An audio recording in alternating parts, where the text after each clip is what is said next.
eto guys, breaking news. Kakapasok lang na balita. Nakaka-good news ito ha. Eto, makinig kayo pati sa mga iglesia ni kulto.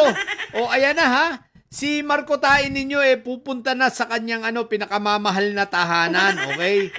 Ang Sandigang Bayan nag-order. At ang order ng Sandigang Bayan si Marco Tain ninyo i-transfer na sa CTJ.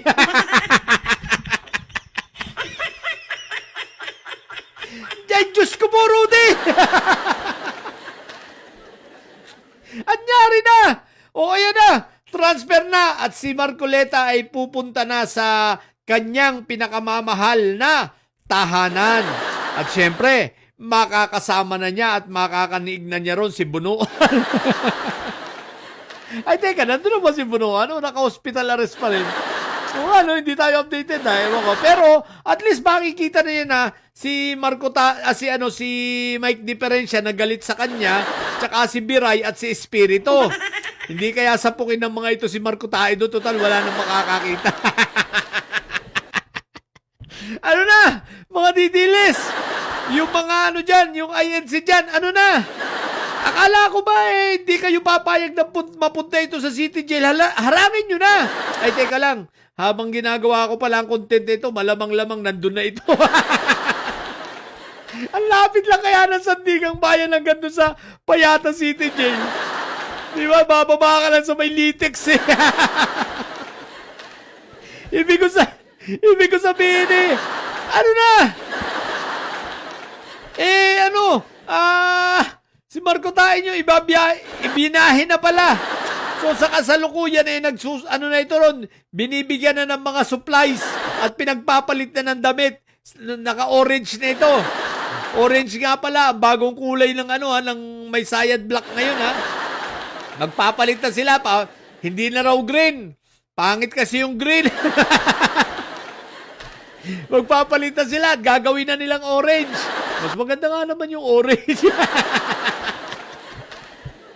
Tapos may nakalagay sa likod, BJMP. O kaya pag hindi BJMP, may nakalagay letter P. Marco Tain, ang saya ng taong bayan. Mga iglesia ni kulto, ang saya ng taong bayan. Ngayon pala, kahit hindi pa nahatulan niya, para bang nakakahinga na kami na, wow, parang natanggap na namin ang justice. Bakit kaya ganun, no? Kahit matanda si Marco Tain, pero ang saya-saya ko, hindi ako nakakaramdam ng kahit anumang awa o konsensya. Wala talaga eh. Kasi alam mo kasi ganyan talaga pag ang tao isang siraulo, no? Kapag ang tao sobrang yabang, yung feeling untouchable, di ba? Akala mo siya na yung pinakamagaling, lowest rank lawyer naman, di ba? Dahil lowest rank lawyer, ayan ang resulta. Ipinakulong ang sarili. Guinness Book of Record talaga to. Ang kauna-unahang abogado na ipinakulong ang sarili, may bonus pa, no bail. Isipin mo, tapos miyembro ng isang sinasabi nilang ang lakas na reliyon na meron daw pagkakaisa at sinasabi may mga magtatanggol sa kanya at yung mga tao nagsasabi pa, naghahamon, subukan lang ninyo. Ayan na nga po ng sinubukan. Ay wala naman pala. So, good luck sa'yo ha, Marco Tain ha.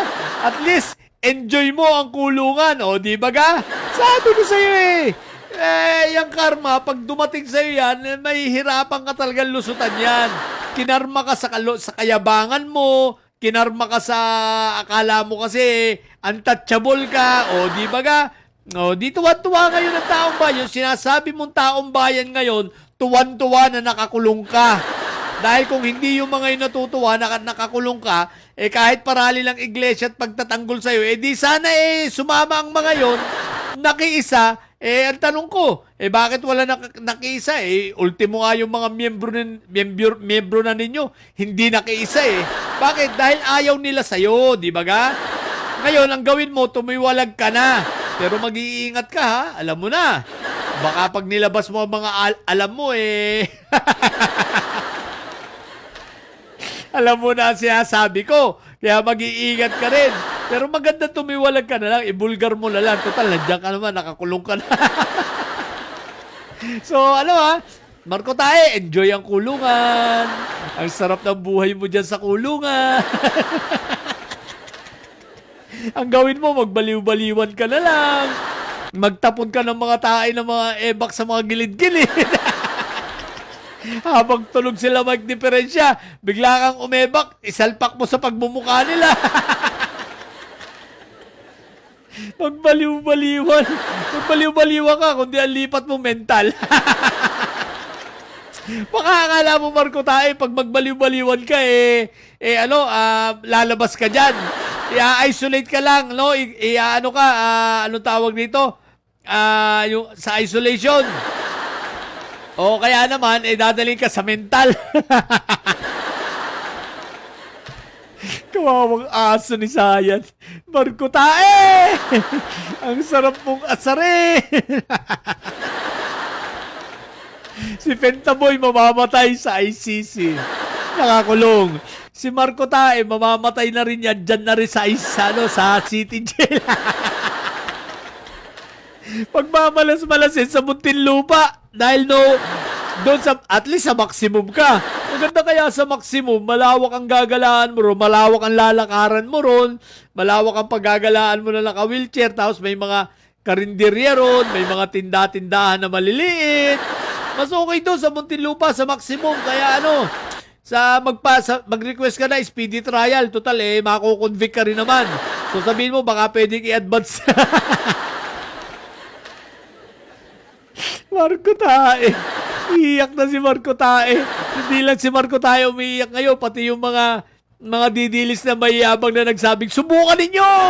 Subukan ninyo ulit si Senator Marcoleta namin! Kaso, wala na ako nakita, biglang mga nawala no?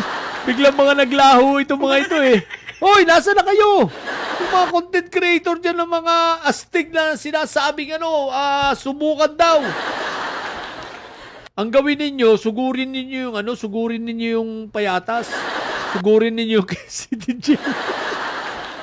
Subukan ninyo kasi matapang naman kayo. Tapos itakas nyo si Marco Tae. Sige na! What the heck? So, guys, mga kababayan ko, nakakatuwa po at ito po ay isang malaking accomplishments para sa mga pulis natin at kay Ombudsman at syempre sa Sandigan Bayan at sa ating mga kababayan. Panalo tayo dito, no? Naipakulong natin ang isa sa pinakamayabang, no? Pangit. At literal na mukhang pag. No, naipakulong at ayun, no, yung kayabangan, Himas Rehas siya ngayon, di ba? Namo? Yun lang. Sa mga bubundidilis at may sahin dyan, si Marco Tae nyo. Nag-iiyak. Matili kayo mga bubot may sahin sa patang may sahin. Laging high blood. Bye!